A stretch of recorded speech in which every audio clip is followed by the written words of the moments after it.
for having me. I'm really excited to talk about this topic. And as Ryan was saying, I want this to be very informal. Please, feel free to interrupt me if you have a question during the talk.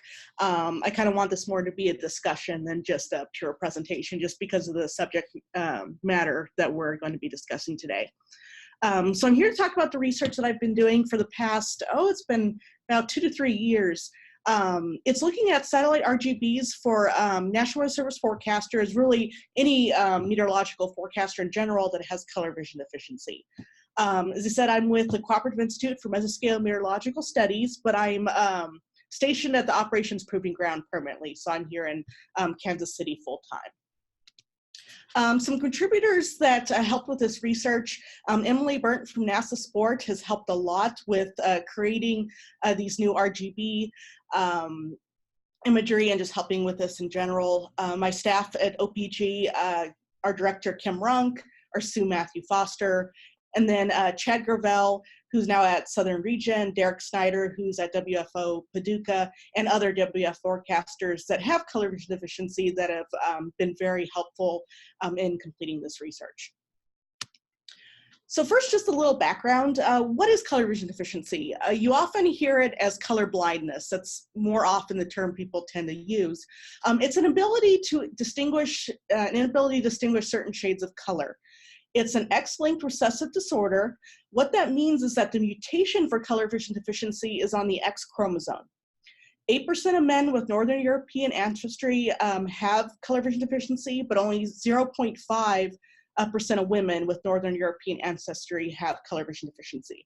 The reason for this is because it's an X-linked recessive disorder.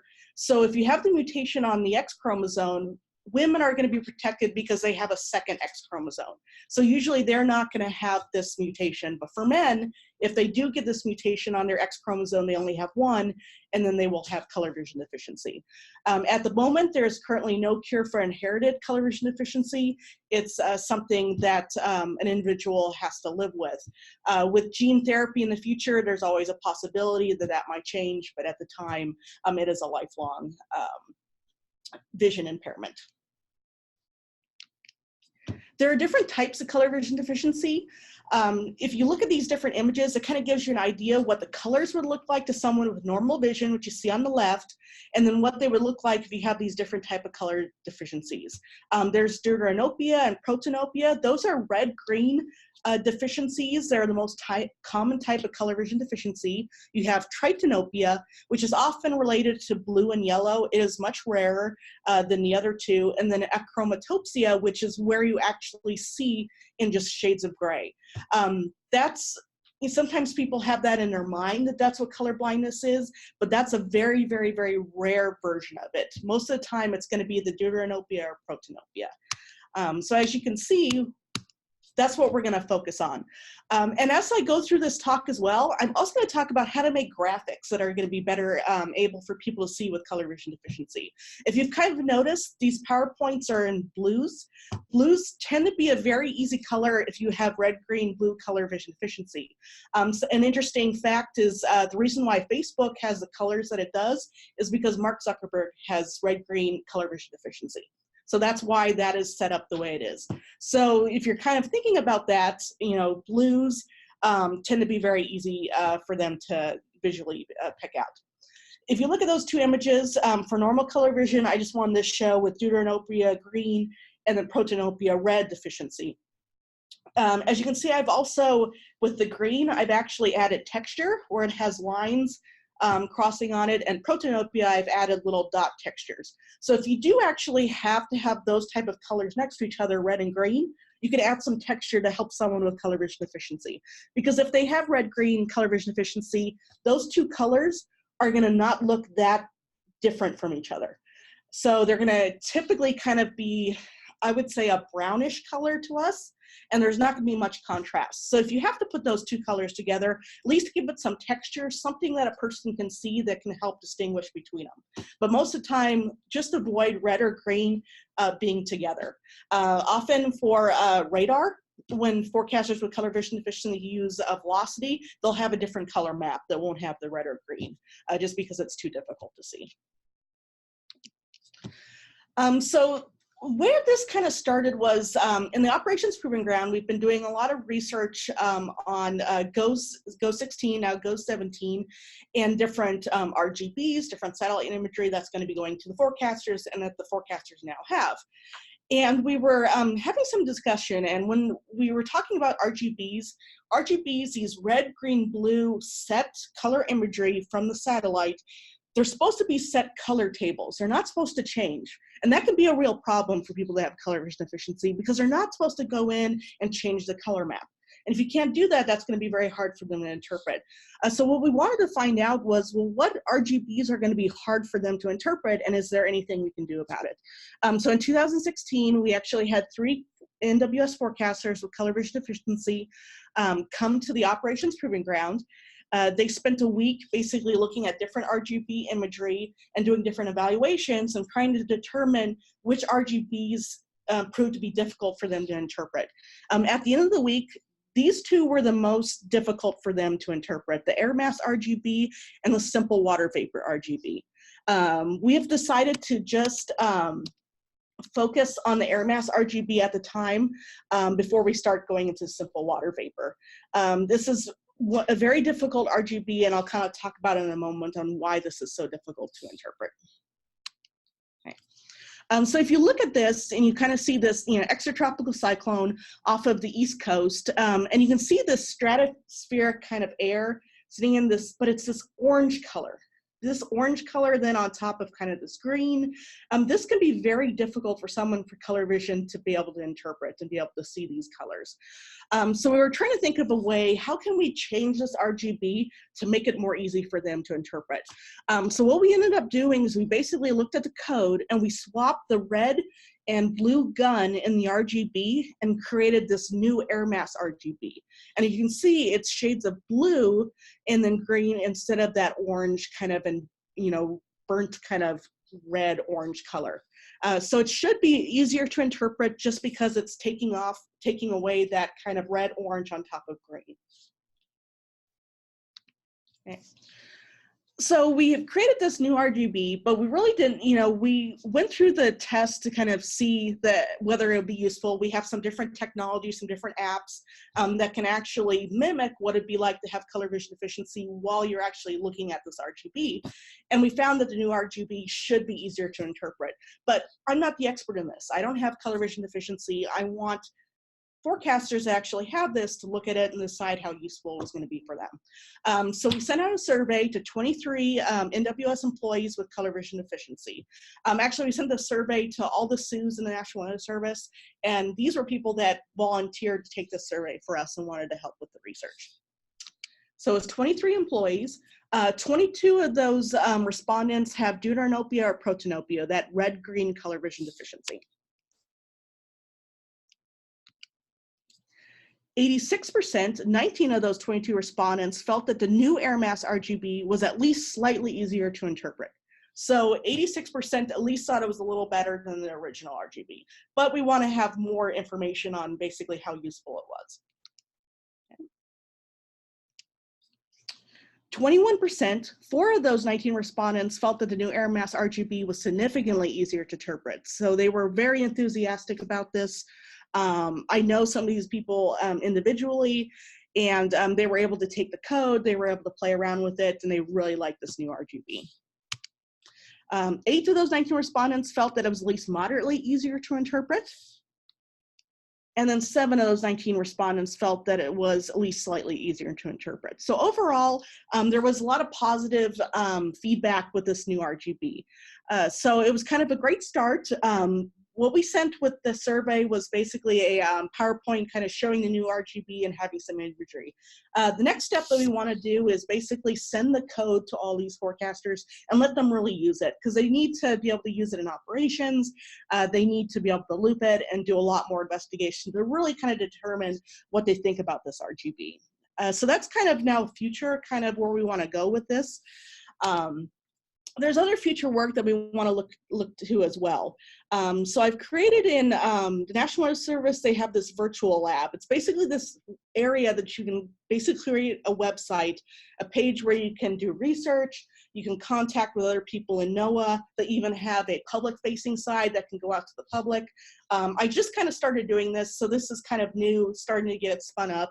But it's basically this color vision deficiency group, and I want it to be in a place where if you have color vision deficiency or you're interested in this type of research, you can go, you can collaborate, you could share color maps, you can share research, and just kind of be this place where we can further help to kind of develop these RGBs and other color maps that'll be helpful to forecasters in the National Weather Service with color vision deficiency. The next step is to also look at that simple water vapor RGB and see what we can maybe do with that. There's some other RGBs that, especially now that they've made tweaks to some of the RGBs or created some new RGBs, we need to kind of go back and investigate whether RGBs need to be changed or need to be worked through. So there's a lot of research with that and future things that we can do. Right now for forecasters, there are some tools that they can use to actually help them with these RGBs. There actually is an option in AWIPS where they can adjust the color table slightly. We kind of warn them about doing this though, because you can really mess up an RGB if you change the color table too much. You don't understand the science behind why the RGB was created and why the colors are the way they are. But we kind of showed them how to tweak some of it without doing a lot of damage to it, so they can make some adjustments, make more contrast in the image, make it easier for them to see. So there are some options. There's also a application that we tested when we brought them out. It's called Colorblind Pal. It's an app on iOS and also Android. And what it does is basically they can hold up a phone or tablet to an image, to AWIPS, and it'll actually do an adjustment for them. So it'll also switch the image to make it easier for them to see with their particular color vision deficiency. They thought that was really useful. It was kind of interesting too. We even had there's a certain test that you take for color vision deficiency where they have you identify if you can see a number in a colored circle. We actually had them take the test with the tablet, and they were actually able to pass the test by just using the tablet to augment the image. So they were really excited about that. It's something a lot of people have their phone with them or a tablet that they could look through it and kind of give them a better view of the colors on it without making any adjustments to the imagery. We also had them test these glasses called Enchroma glasses. You might have seen ads for it. It's supposed to help if you have color vision deficiency, but it's very personal on whether it's going to work for you or not. So we had them test it. For 2 of the forecasters, it slightly worked. For 1 person, it didn't work at all. And they really suggest with the glasses, you need to wear them for an extended period of time. And they're better usually for outside with brighter light than maybe computers. But there was a really interesting thing that happened during the test. One of the forecasters, we had them do different surveys while they were doing the evaluation. And I had the survey below, and you can see it's, for normal color vision, there's a purple bar on top. And he was wearing the glasses, and he called me over and he asked, what color is that? And I told him, to me, I see that as purple. And he said, I have never seen purple before. I've only seen shades of blue. This is a new color to me by wearing the glasses. So that was a pretty exciting thing to see someone see something different than they never saw before. And the same thing with the tablet app that we had given this presentation to a group, and one of the forecasters, he had color vision deficiency, and he was really excited about the application, and I asked him why, and he said, well, this application, when I put it over something like a pair of pants or a shirt, it tells me what the color is. It tells me if it's green, it tells me if it's brown. He said, often I'd have to ask my wife to be able to tell me what the color was and if they go together. It's like, now I have an application that will tell me basically what color it is. Something small like that made a change in someone's life. So that was pretty amazing, just that they can have that technology do something small for someone. So, there's different technology that you can use to help with the RGBs. Also with other things in AWIPS, forecasters have created their own color maps to help out with. Now, for future work that I'm also going to be helping with the National Weather Service is that there's a color table group that wants to look at standardizing different color tables for products that are going to go to the public. I'm going to work with them to help them make sure that people with color vision deficiency can see those different color tables and be able to interpret it. So there's a lot of work that can be done with this, just for color vision deficiency and other vision problems as well. So it's really exciting, the different work that can come from this. As I said, this is just starting out. We just got that first Air Mass RGB, but I really hope that it's going to be impactful and helpful for people in the future, and it can do some real good for people. So these are just some references, some different things that were in the PowerPoint. And then if you have any questions or comments, it'd be great to just kind of have a discussion. I also kind of wanted to end it with just talking about when you're making talks, presentations, posters, how you can make it better for people with color vision deficiency. So as I said, blues are really easy to interpret. You don't want to put red and green together. That's always going to be bad. It's going to be very hard for them to see.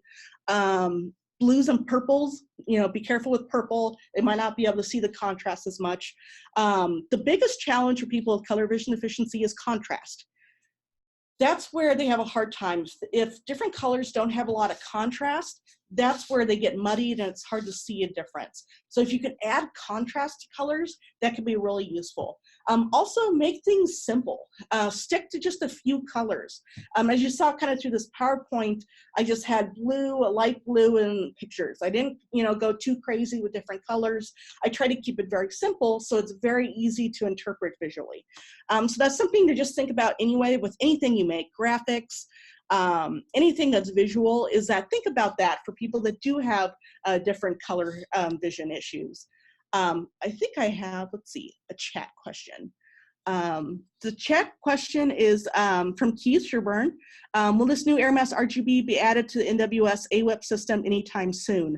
My hope is the next step is basically anyone that wants to test out this new Air Mass RGB, we can send basically the code to you, and you can do the, get your IT person to do the calculations, and you can have it in your AWIPs. So we're probably gonna basically put the call out probably to the SUs in the Weather Service and basically say, here's the code, go ahead, anyone that wants to test this, wants to put in their AWIPs, it'll be available. So that's kind of the next step that we wanna go. So it will be available fairly soon, next couple weeks, I expect. Trying to think anything else for graphics wise. So yeah, just definitely pay attention to contrast, pay attention to what colors you're putting out, and just kind of be aware. Always be aware that, especially graphics, you're trying to get people to see things very quickly visually. So how is it going to be the easiest to see?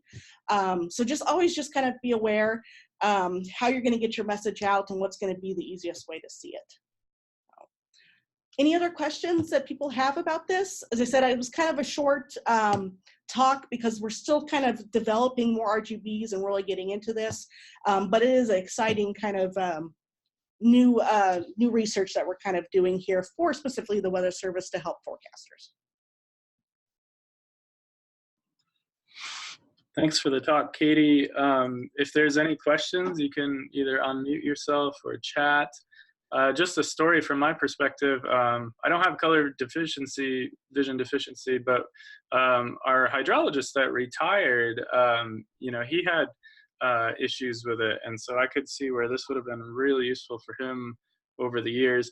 I have a couple of questions. One is curious, like, if you've looked at or thought about at all how this affects, especially the red-green stuff, how this would affect certain people as they see our warnings, because like tornado warnings are in red. Would they come out as yellow for some people? So they're going to come out, and it's hard to really know what the color is because this is someone else's I don't have color vision deficiency, so knowing what someone else is seeing is a hard thing to really comprehend. What some of the applications have showed us is they typically are kind of a brownish color. They should be fine to be able to see warnings as long as you're not trying to differentiate, like you're putting a green text next to the red warning or something like that where they need to be able to tell the difference in the colors. They should be fine. It's when you have two different things that they need to distinguish and you're making them those colors, it can be really difficult. Like when you think about stoplights, the reality is that they've just memorized where the stoplight placement is. They're not going to be able to really know that, you know, for us, like with normal vision, we see green and we see red. That's not what's happening for them. They're basically memorizing that, okay, you know, the green is in this location, the red's in this location. So it's something just to be aware of, that when you put those two colors together, they're not going to be able to see the contrast in them. So always, especially be careful with text. I know red is supposed to be really great for normal color vision, for popping out for text, but it can be really hard if you have color vision deficiency. Yeah, that's very interesting, especially as we think about things. You know, we've talked about getting rid of words and going just to color scales or number scales or things like that. And so that's certainly something to take into account when we're looking at the entirety of the public. That doesn't always work for everybody the same way. I'm also curious, how far outside of the organization, outside of the Weather Service, did you have to go to kind of get the background research on this? And are there any particular resources out there that people may not know about where they can go for more information on color deficiency? So there's a lot of online resources. In my references, there's a few things that just give you a basic outline.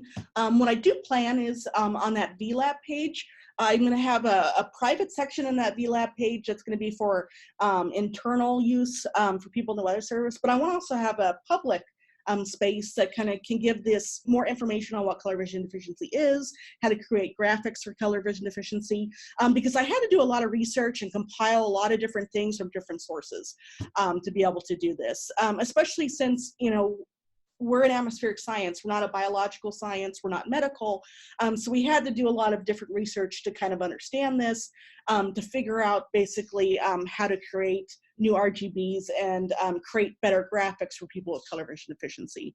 So that's what I'm kind of planning to do, is put a lot of those resources together. If you just look at my resource list on this PowerPoint, there's a few things that at least just give you an overview of color vision deficiency.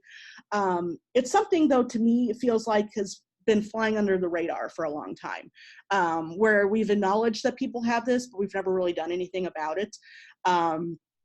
It's interesting. There's some stigma with color vision deficiency.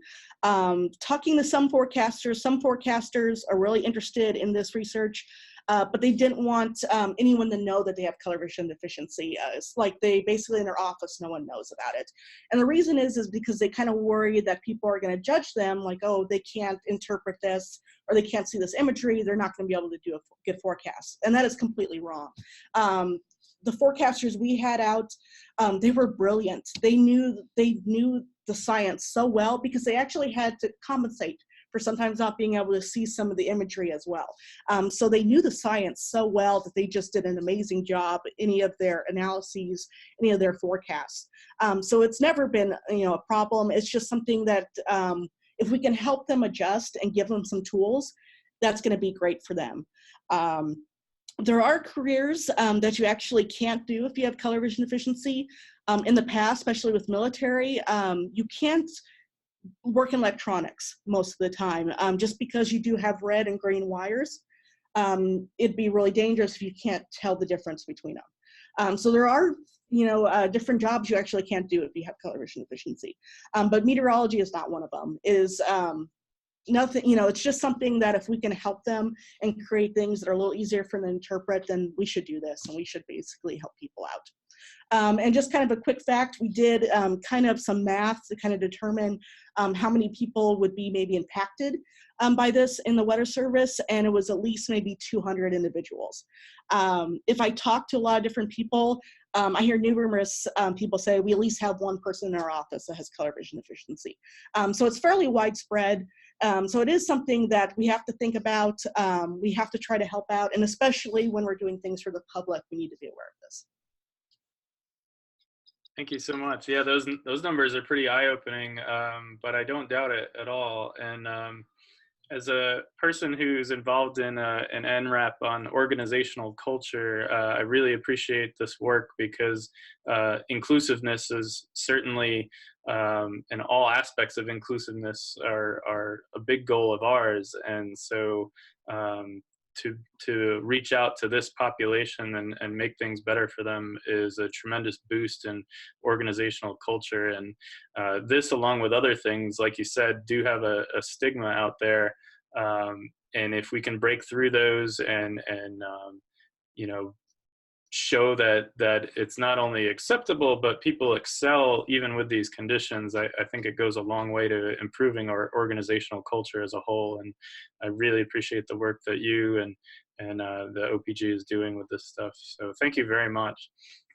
Yeah, thank you, Ryan. And yeah, it's just, I think it's very important. And also talking to some forecasters that have color vision deficiency, they've told me it gets worse as they age for some of them. So it's definitely something, you know, if we can help people out, we really need to do this, and just kind of be aware of this condition and just be able to make, you know, things easier for people.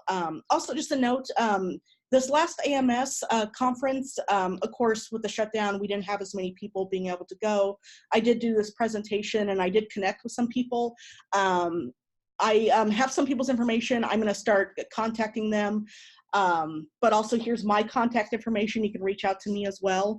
And anyone in the public, if you have color vision deficiency and you're on this or you see this webinar, send me an email. If you'd be happy to do research, help me do research. We always need additional people that can take a look at color tables, that can do surveys for us, anything that can help with this, because it is such a small population. It is hard to get people to help basically with this research. So I'd be more than happy to have you help out with this.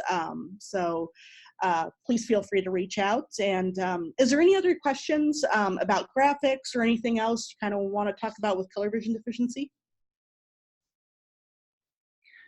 I have one more, and that would be, as a person without it, what are some things I can do if I know that somebody in my office has it? Is there anything that I can do to make sure that I help the people in the office that have it, whether it's with, you know, something I put out or whatever? I guess that's going to vary on the individual. Is that right? And maybe just having a conversation and reaching out with that person would be the best way to figure out what's best for them. I think so. I think honestly, the best thing to do in the office is basically just have, whenever you have your different meetings, you know, your severe weather, you know, conference or winter weather conference, whenever you get everyone together, you can always bring this up and you can say, hey, if anyone has color vision deficiency, you know, we totally understand in this office. We're happy to help. Please talk to us about anything that you need.